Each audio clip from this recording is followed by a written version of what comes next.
We divide 152 by 5 in a long division method. So 5 times 3 is 15. On subtracting we get 0. So now we put down these 2 and 5 times 0 means 0. On subtracting we get 2. So now there is no other number to put it down.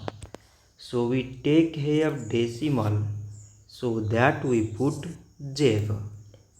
So it is 20 and 5 times 4 is 20. On subtracting we get 0. So 152 divided by 5 is 30 decimal 4. So this much for today and thanks for watching.